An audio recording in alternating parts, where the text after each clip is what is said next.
Now we're going to sit together.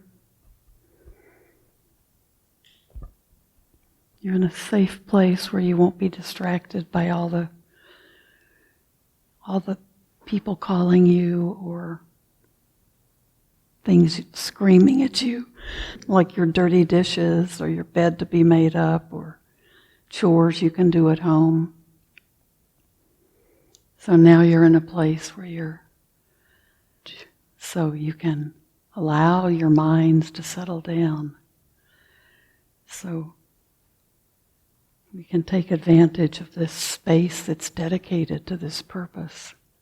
So let your body relax. All that other stuff will be waiting for you when you leave.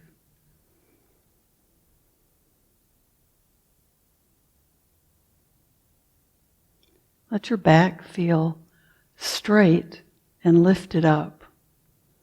Work with your own body and your own back.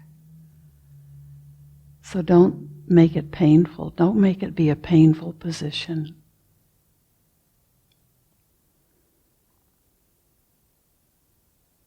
We want to be as comfortable as we can be and stay awake. Be able to stay awake and be attentive. If we're uncomfortable, we'll be drawn to that discomfort, distracted by it.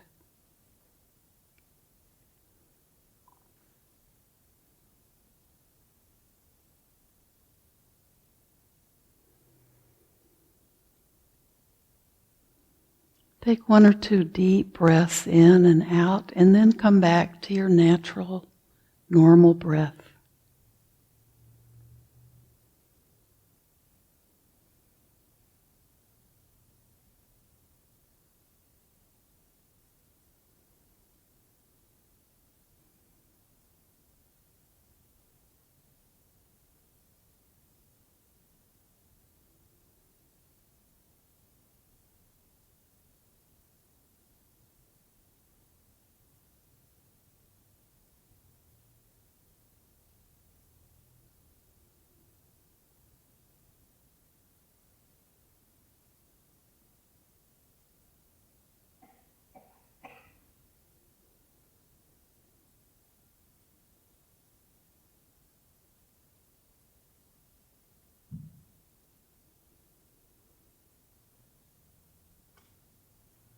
With each breath in, you can just breathe in the cooler air as our seasons begin to change, and the peacefulness of the building. And as you exhale, just breathe out gratitude. Gratitude for this place, gratitude for the time we've taken.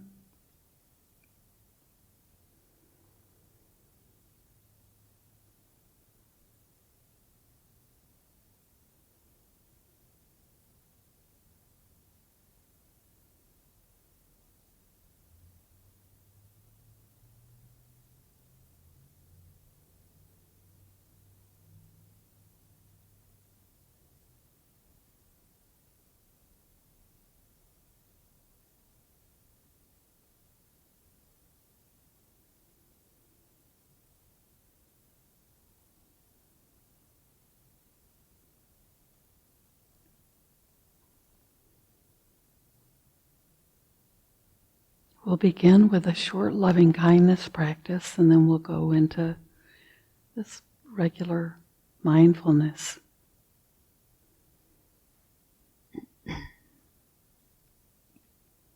So think of yourself in a loving, kind way. Metta is that friendliness and goodwill and kindness.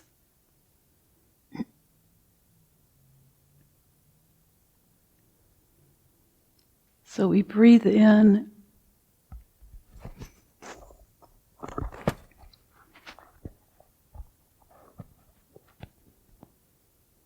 Breathe in and send those good thoughts to yourself first. We're always balancing taking care of ourselves and also being available for others. We don't want to get out of balance with that.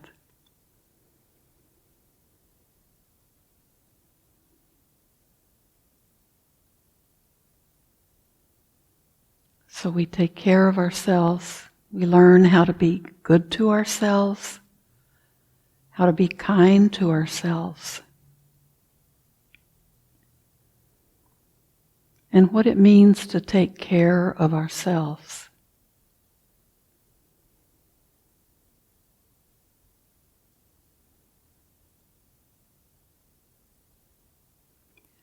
May I be well.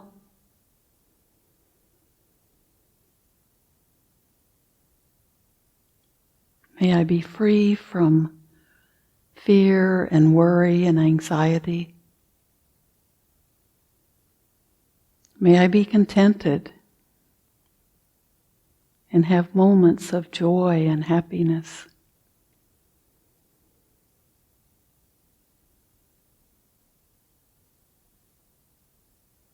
May I feel safe in this world.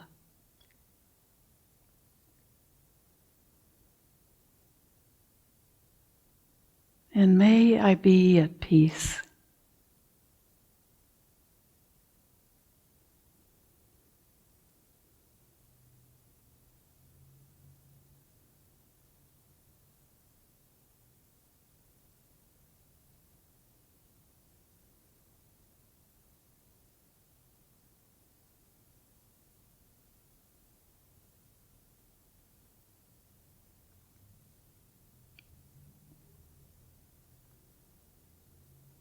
And we just keep repeating these phrases to ourselves.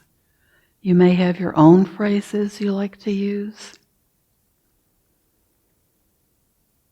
but we're sending blessings with these good wishes to ourselves.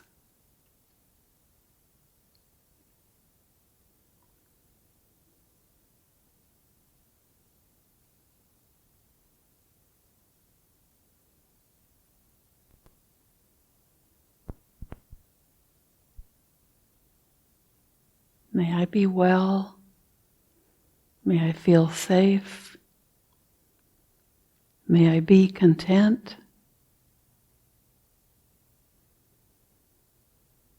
May I be at peace.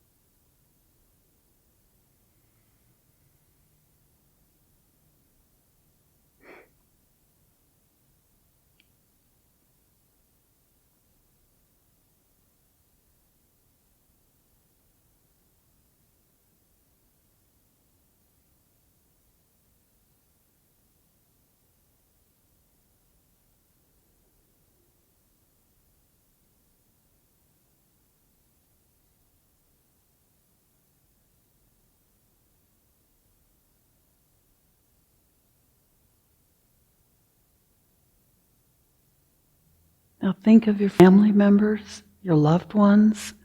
And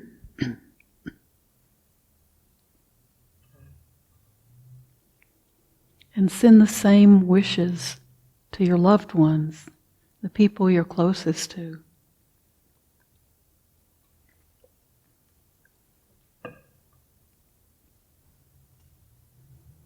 Might even be your pets. May my loved ones be well.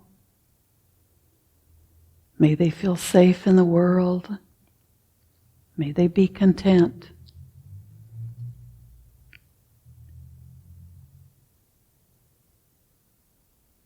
May they live in peace.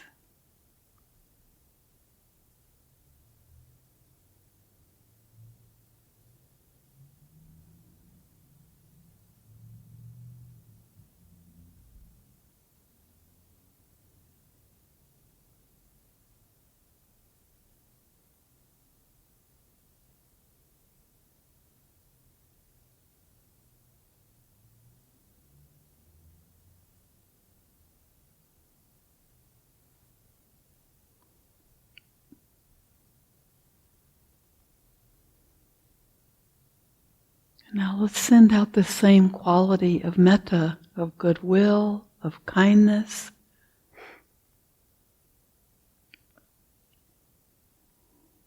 of friendliness to all beings throughout the universe, human beings and non-human beings.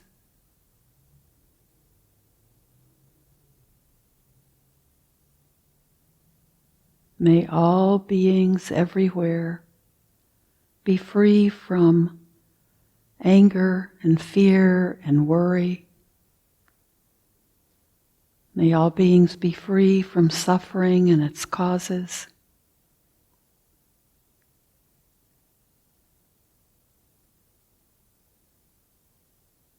May all beings be free from hunger and thirst and the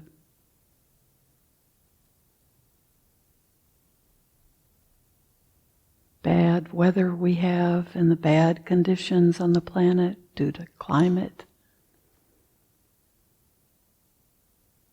And may all beings be able to care for themselves or be cared for lovingly by others.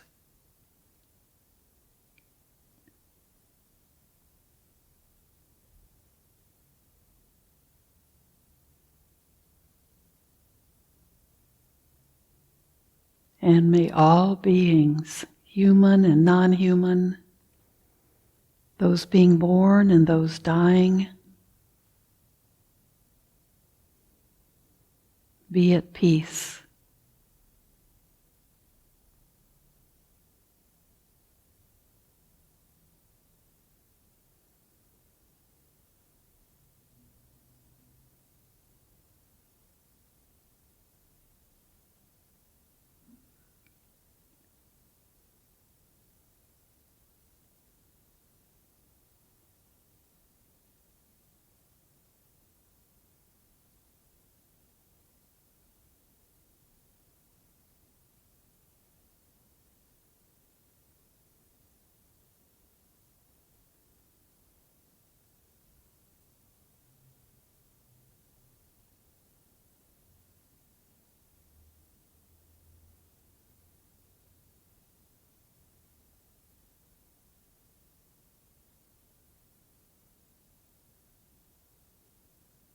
Now come back to the sensations of your breath.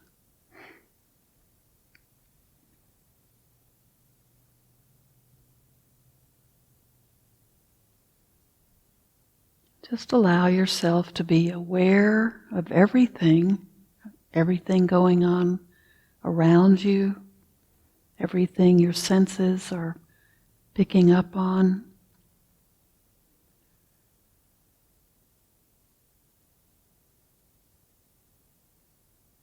And everything within you. Be aware of your own body's reaction to what your senses are bringing into you. Everything from your thoughts, and if your eyes are closed, you have probably some light or images playing on your eyelids. Your thoughts, your vision, your smell, your sense of hearing, your sense of taste, your sense of contact. Be aware of what's coming into you and be aware of your reactions to those things at a subtle level.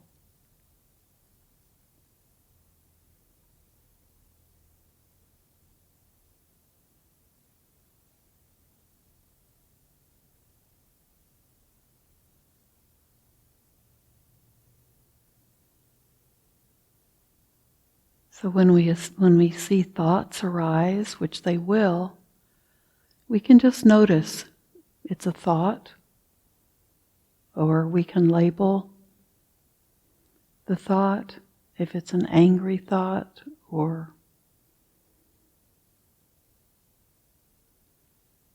what that thought arises as for you, just a word. But then just let it go. All of the reactions you feel, just aware of them, be observing them, But let them go. Don't get sidetracked by them. Don't let them become a distraction.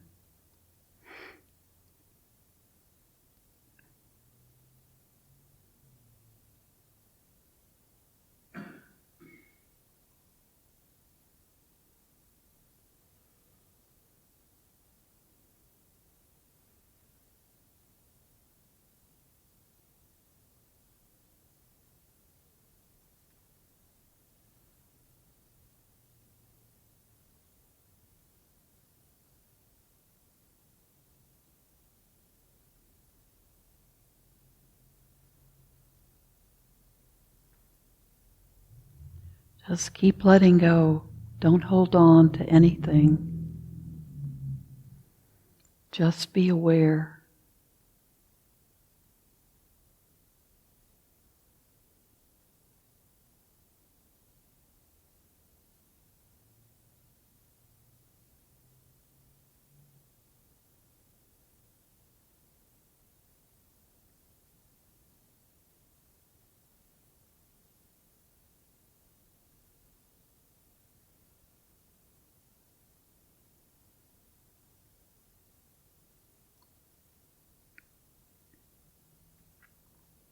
If you become restless, you can observe that before you make a move or start to change your posture. You might want to check and see, do I need to change because my body is maybe getting cramped or there's a pain? Or do I want to move because I'm restless or bored? Just observe that for a second or two before you make any move. See if it just passes over.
If you find you've become completely distracted, just come back to your breath and start over. Just relax. Stay with your breath.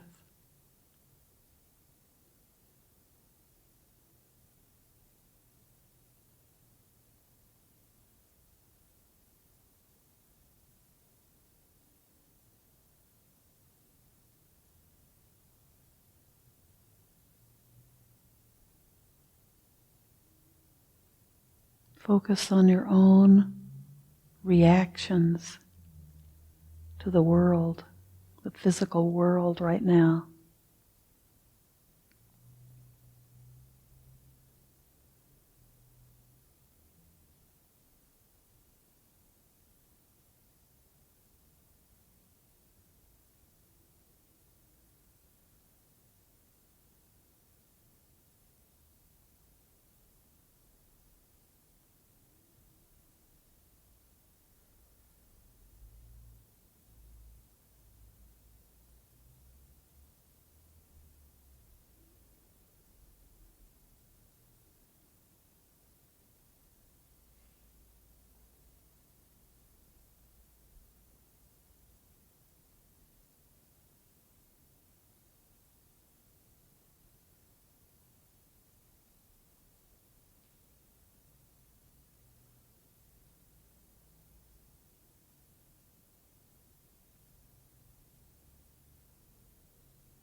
Now as we come to the end of our practice, we can use the merit that we've earned from our practice and for being here.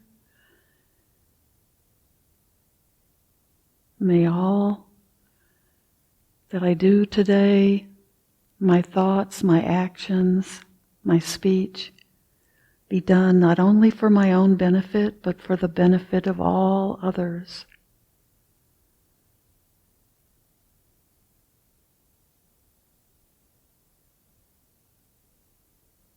Just think that at the end of each meditation you can dedicate yourself to right speech and right action, right thinking, not only for yourself but everyone you are in contact with and with other beings that we don't even know. Thank you.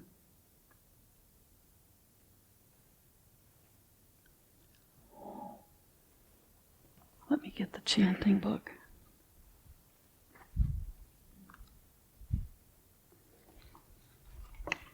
So if you're new, we begin on page 4, I think.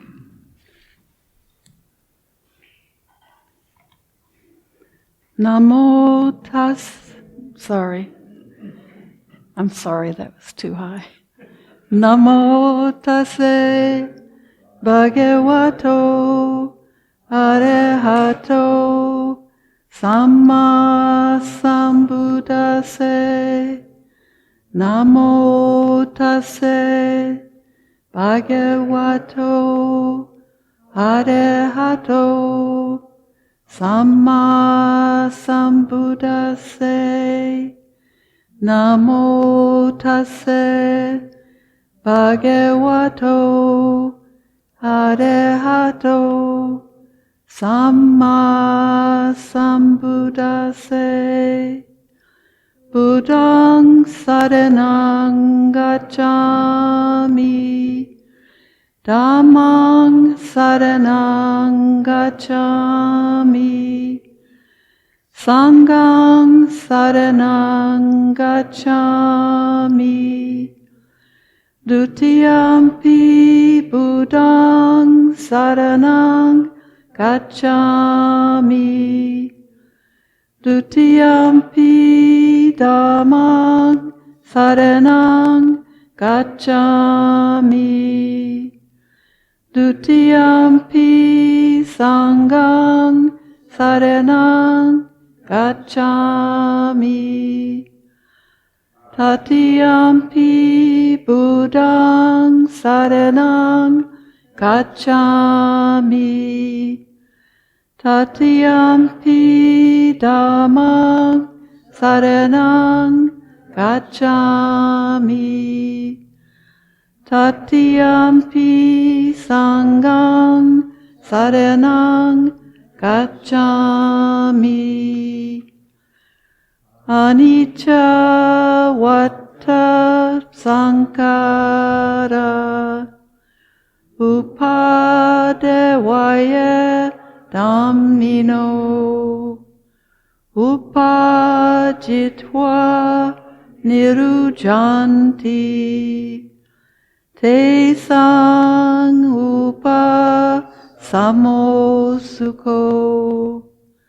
sabbe santa avera hontu, sabbe santa abhyapaja hontu, sabbe santa aniga hontu, sabbe santa sukhiyatanam pariharantu. Manopupangyamadama manoseta manomaya manasache padutena pasati wa karoti wa tato nang dukkha manveti, chakang vavaha topadam, mano pupang yamadama, mano seta mano maya, manaseche pasannena, pasati va karoti va, tato nang sukha manveti, chaya va anapayini. Mind is a forerunner of all states. Mind is chief, mind made are they. If with a corrupted mind one should either speak or act, suffering follows caused by that, as does the wheel follow the ox's hoof. Mind is a forerunner of all states. Mind is chief, mind made are they. If with a clear and confident mind one should either speak or act, happiness follows caused by that, as one shadow that never leaves. We believe in generosity towards others. We believe the skillful, noble path is marked by generosity. We believe generosity has many levels. Think generously, speak generously, act generously. We believe generosity is the heart of our spiritual practice, and this practice allows us to become more open, accepting, and forgiving. We believe extending generosity to ourselves and others is a direct way of healing division, bringing joy, and nurturing this spiritual community for years to come. May I become, at all times, both now and forever, a protector for those without protection, a guide for those who have lost their way, a ship for those with an ocean to cross, a sanctuary for those in danger, a lamp for those without light, a place of refuge for those who lack shelter, and a servant to all in need. By means of this meritorious deed, may I never join with the unwise, only the wise, till the time I attain nirvana.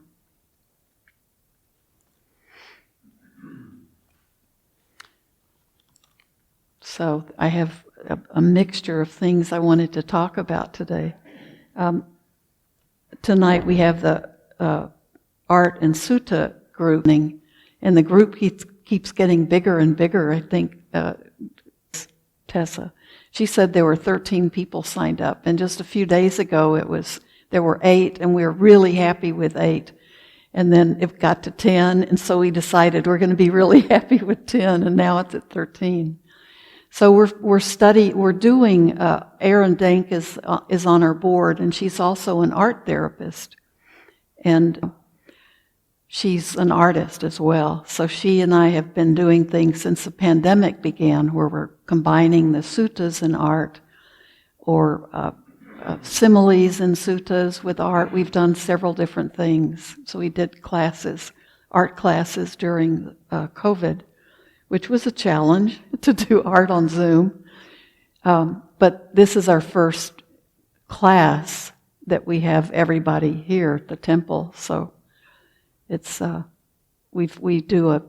usually we have a once a month art and meditation that we do, but this is the first kind of ongoing class that we haven't done on Zoom. But it's on the Eightfold Path, and just a couple of things from I've been rereading. I have a stack of books that cover the Eightfold Path, but I have lots of notes, and I have lots of articles and some of the things from the books that I've read. There were just 2 interesting images that I was reading about yesterday. And one is, we always see the Eightfold Path, usually we see it as a circle. And so we have each part of the path, and the Eightfold Path is the fourth part of the Four Noble Truths. So the way out of suffering is to live the Eightfold Path, live those qualities. And one thing that I really liked that I read said, those qualities create the conditions in our lives that allow us to let go of suffering. And so that's what allows us to, we're not going to ever be able to let go of the suffering of sickness and old age and birth and death. There's always that kind of suffering that we go through. But most of the suffering that exists for us is what we do in our minds, the way we interpret things or think about things, or the way we worry and the way we, all the things we do are in our head. So this was saying, and I had never quite heard the Eightfold Path. It was just one sentence about it that said, living the Eightfold Path creates conditions in our lives. So whatever we're doing becomes a way to develop that letting go of the suffering that we carry around in our minds. So those are the conditions we're working for to live that way. So eventually we just become that path because we've looked at all of these conditions in our life and we work on them constantly. So we become the path instead of having to think about it like, oh, am I studying that part of the path? We just become that. And then another book was saying, and I think it's in the book that we're reading for the book group now, the Eightfold Path is not like do this, then do this. We don't do these 8 things. She said, it's like being on an 8-lane highway, superhighway. So everything's going on at once. It's all in motion. It's all somewhere. So whatever we're doing when we're studying the Buddhist teachings or any other true spiritual teachings, what we're always doing is we're on that, one of the factors, one of those parts of the path is in motion in us. We're thinking about it, we're living it, we're realizing this is where the conditions are not right for good context for us, for our lives. So I like that 8-lane highway as an image for the Eightfold Path, because we get stuck on it being linear, and we get stuck on, well, you start here and you go all the way around. And it shouldn't be that. It's all happening at the same time. We're looking at conditions in our own lives that are keeping us from enjoying liberation. So the things that keep us worrying and having regret and having the wrong intentions when we do things, and all of the qualities in the path are just, we're taught a way to have beautiful conditions, create those beautiful conditions in our lives that allow things just to flower for us and allow us to very easily, when those conditions are all operating, it's much easier. It's easier to sit down and meditate when you're not worried or frustrated or angry at someone. And I have a friend going through really difficult family issues. And I keep asking her, are you practicing every day? Are you sitting every day? And she keeps saying, no, I can't, because I get so upset or I get so angry. I sit down to meditate and I can't do it. Well, she's really not creating the condition in her life to then not suffer from all of the problems that she's hearing. She can't distance herself. She can't put any distance between taking care of herself and taking care of ourselves, no matter what we're going through, is possible to do. Like if you're going through something and it's so tough that you can't practice, then you're missing out on the basic self-care that you need. Even if it's 3 minutes a day or 5 minutes a day, if we don't have that, quiet space that we know is like a sanctuary for us, then it's so much easier to get caught up in all of those difficult emotions. Or we just stop. We stop doing what we think of as our daily, what we do during the day that keeps us in touch with our hearts and our minds, and that keeps us in touch with the Eightfold Path or the Four Noble Truths. When we get so caught up in the world that there are those periods I can remember of just kind of dropping everything. And it's like life is too much. Life is demanding too much. Or problems are too great. You can't take time. And I'm not talking about going to a spa for a spa day. Sometimes that's the only thing we think of is self-care, or eating a chocolate cake kind of thing. But it's that self-care of what we know is helping us set up those beautiful conditions in our life that give us a sanctuary, that give us a refuge from these problems that are going to come up over and over again. It gives us a place to be in our lives that we are taken care of.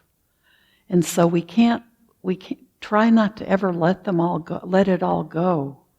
And I think maybe the number one thing would be find at least 3 to 5 minutes in your day where you sit down and let go. Just try to let go of all of that. Our perceptions that tell us we can't, we even have the belief often, I can't be not angry at this person who's doing something to someone I love. Like I have to be angry. I have to confront that person, or I have to just be angry, whether not doing anything, because we can't do anything about a situation. We feel like we have to be emotionally involved, and that can be the most painful. That can give us the most suffering, and it's hard to let that go. But if we even have a little tiny space in our day where we can practice letting go, just letting go of the anger, of the sadness, just kind of let it fall away while we're sitting, that can help us begin to see, I'm not loving someone less because I'm angry at all the people hurting them. If I let go of that for a few minutes, it's not hurting. It's not hurting me. It's not hurting the person. It's not helping or hurting the person I'm angry with. And it's certainly when we hang on to that anger for the benefit of our loved ones, it's not helping them either. But it's causing everybody to suffer. So the Eightfold Path, just the more you read about it and the more you see what a good tool it is. Sometimes I think we overlook it a lot. We know about it. We know it's part of the Four Noble Truths, and but it is absolutely the key. It's what helps us get through this whole path that the Buddha set up. So revisit it if you haven't lately, and think about seeing it as these are the things that are going to create the conditions. And once we've created those conditions, they're there for us. It's the way we are. And that's why that one author said, you are the Eightfold Path. So the conditions in your life are there for you to have peace and kindness, and then you're able to have right intentions all the time. So they all just fold back into each other. And that was one of the other images. I took some notes from some things I was reading about. We fold all of these parts in. It was like a recipe, the way the person was writing about it. And it was, we fold one part of the path into the next part. As we study them, we usually study them one at a time. But the author was having that image of making muffins, or, where you're folding things in, and you're doing it gently, but it's got to all be put in there together before you have the right mixture that's going to bake right. And I really love that image. So it's good when you can find images to help you see things, and kind of a nice image to have in your mind when you're feeling frustrated or when you feel overwhelmed. And I know it can be overwhelming when you're just trying to study the teachings, because there's too much to choose from. There's a lot to choose from to study. But everything we learn, I think everything we learn just can be folded in, and become, we don't have to keep all those little bitty pieces sort of set like little separate units of information. We begin to see how they all fold in together. So the other thing I was going to share with you, after we had book group last night on Zoom, I had to go and do a talk with a women's group in Crystal Lake. And I had created so much anxiety for myself that I knew a long time ahead of time I was going to have to do this talk. So I watched myself create anxiety about it. For months, I had months to do that. And it turned out to be just lovely, and it was just a really nice conversation. It was a big group. Not big, it was about 30 people maybe. But it was, it was a lovely group, and then their questions fueled it too. So, and they all had these really good questions, and they had questions about Buddhism, and the talk was about. It was funny that the person who contacted me and I'd met with months ago had given me one topic, and then the woman who introduced me to do the talk had a different topic. So I'm thinking, okay, wait a minute. My focus had been. They had asked about the role of women. The first person who contacted me and I met with said, We'd like to know about the role that women have in Buddhism, because we've had other people from other religions talk about the role women play in those religions. And where is Marion's husband? Is he here? There's a person who's the woman, the group representative who talked to me. Her husband meditates here, so. He knows quite a bit about Buddhism. So they were interested, and he had told her, well, maybe they could talk to me, because had been a woman nun at the temple. So I was thinking they wanted to know about women in general in Buddhism, like how are women treated. And then when she stood up and said that I was going to talk about how has being a Buddhist nun affected my life as a woman in this country? So it was like, the whole thing was sort of a shift in a different direction. So it worked out okay. And their questions were wonderful, but there was really a lot of interest. And, most people have, they have their own path, their spiritual path, and you don't usually, if you're in one path, you don't get out and explore others. So if you're doing one, it is hard to know what's going on with others unless you take a lot of maybe you're the group you're in has world religion classes, and a lot of times kids are taught about world religions in school. But most people, even if they're curious about something, they're not exploring. They're kind of in their path, and so they're very curious about different things. But they are also curious about. I said when I was talking that and this was something I hadn't really thought about for myself very much until recently.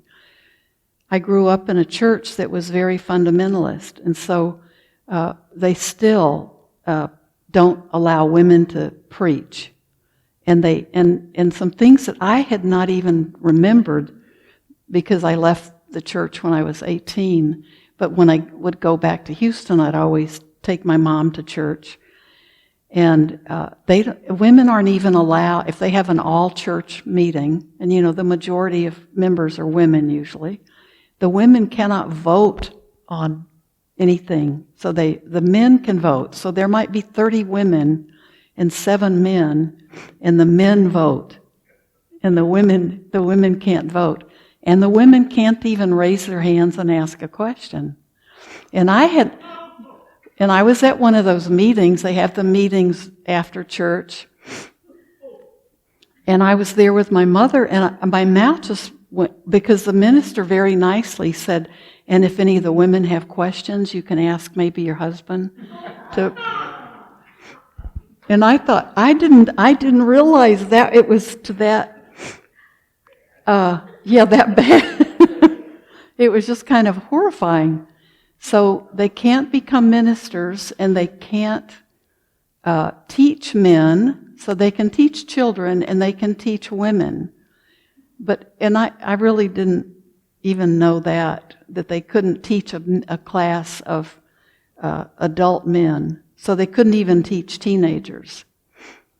And they can't be elders, and they can't be deacons. And so when a church gets small enough, when the men start dying off, and of course you can't be an elder or a deacon if you've been divorced, or there are lots of conditions. And some people think you have to have children, and if your children grow up, they don't live with you, so you can't even be a deacon or an elder if your children don't live with you. The rules are, it's kind of like nuns and monks have 200 and something rules when you take your vows. But these rules about the role of women in this fundamentalist church.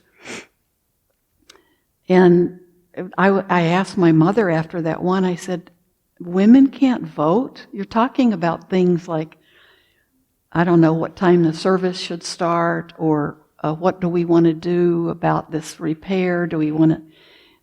The women, of course, will clean the church, but they can't vote on maybe, buying a new vacuum cleaner or something.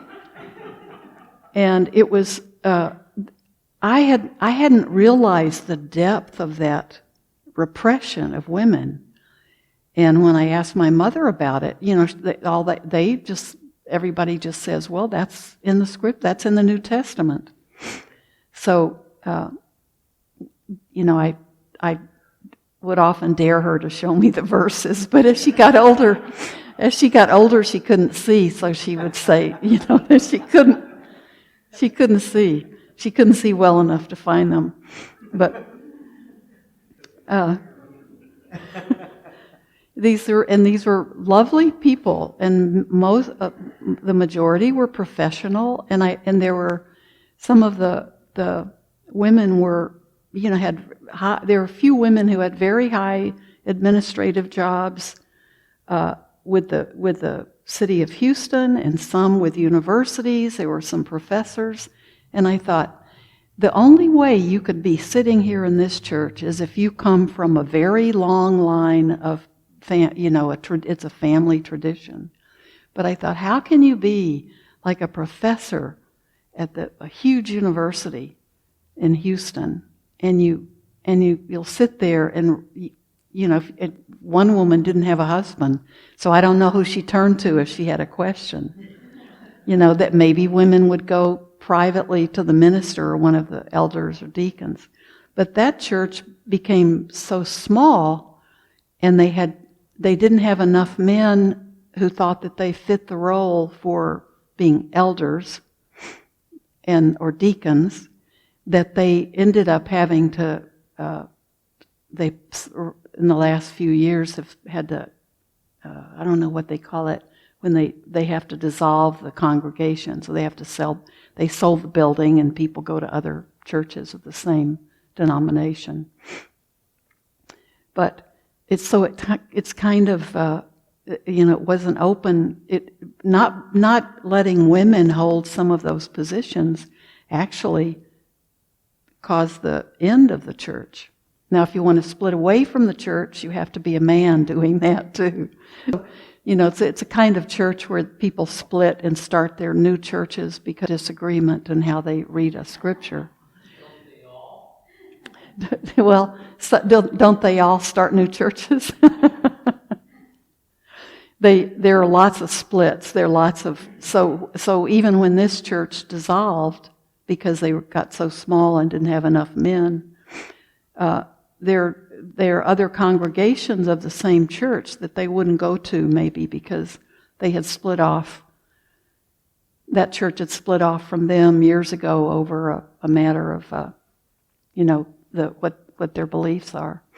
I mean, one big belief was whether we should have church on Sunday evening or not, and there was a big split.